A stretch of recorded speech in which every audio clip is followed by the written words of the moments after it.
Can't find the birdies. I'm back in the dip.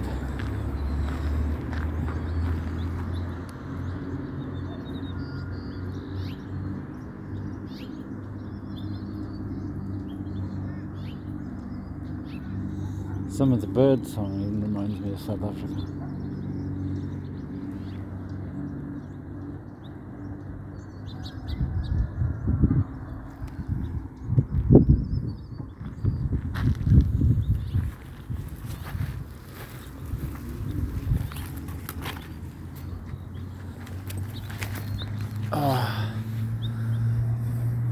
So I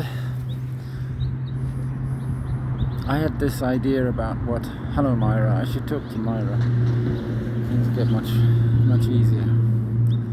Hello, Myra.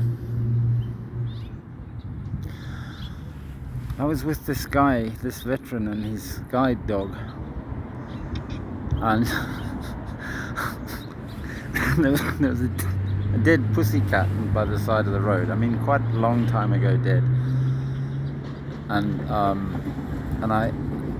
I'll explain why. I stroked the pussycat while the dog kind of ignored the cat. I thought, that's interesting. She doesn't want to sniff. She's a 1.5-year-old Argentino puppy, and I think it's Argentino Terrier or Doberman. It's some sort of it's a breed anyway, and she wasn't really interested in sniffing the dead cat, and I thought, I wonder why.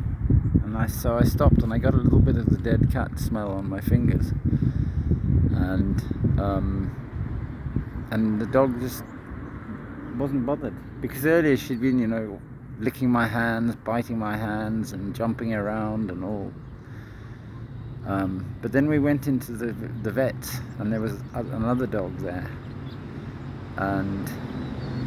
and we talked a bit and met Yanni and did all sorts of things. I put an entry in my phone, but I was still aware that I had this cat smell on my fingers, but I didn't smell it myself. But the really curious thing was that as we were leaving, we walked out, and Luke wanted to look at a dog harness. And there was a Labrador in the vet, in the waiting room of the vet, waiting. And the Labrador and the Argentino kind of met each other. And at that instant, I caught a whiff of the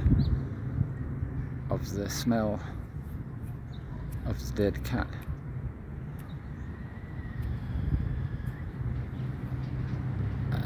My dog in Port Elizabeth was called Simba. I think he was kind of my dog. I don't know. My parents bought him when I was quite little,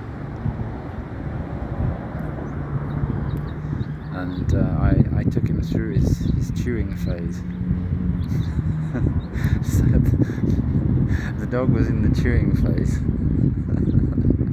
and he starts chewing my parents' sofa.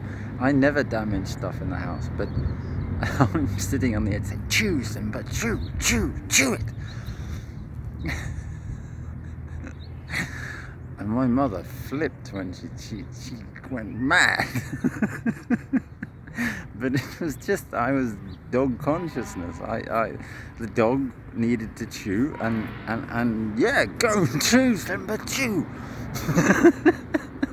I couldn't feel what it feels like to have teeth growing and needed to chew, that need to bite feeling, but the words came out. There's a shared consciousness, and it flows depending on who's around and who you're thinking about, and this drifts through the world, and it's the Great Spirit. It's not complicated. It's beautiful. It explains things which you will not be able to explain in other ways. And its mechanisms are through all sorts of subconscious or unconscious signaling. I'm not sure about that thing of Freud saying the unconscious is a better name to call it than the subconscious. I think it can Maybe it's that the unconscious can be revealed to us through things we see, and that we then could call it the subconscious. Would that help a little bit?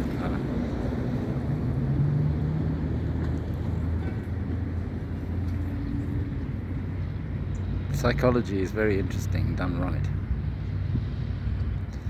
and R.D. Laing was diamond, absolute brilliant man. Have you met Will Self yet? Is that his name? That can't be his name.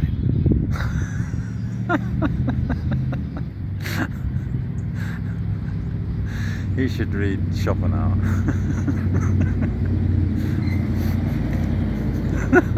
It's crazy. It's like she will, if we let her, she will make everything into the most ingenious, funny, beautiful joke. It's a beautiful, beautiful, beautiful thing. But no, we've got to have drink, we've got to have fucking, we've got to have shit and death and foul, disgusting stench.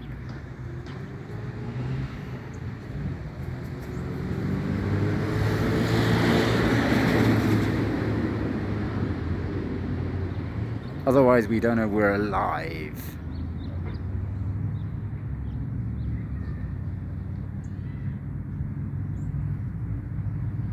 Sorry. What a way to talk to a young lady.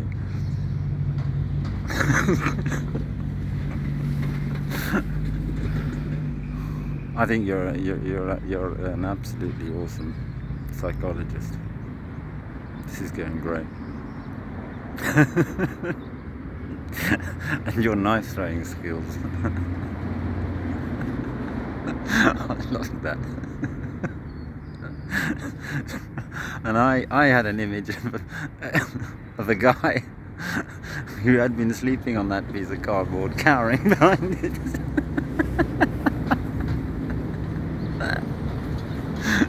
But I didn't. It wasn't. There are a lot of ants here. They crawl in my pants. I can't sit here very long because the ants come and say, "Yeah, time's up. You're talking shit now." They just crawled into my pants and my back of my shirt. Now they're biting me, so I'm gonna either take a walk or I think I'll just stop now. Thank you, Myra. You saved me so many times. Thank you.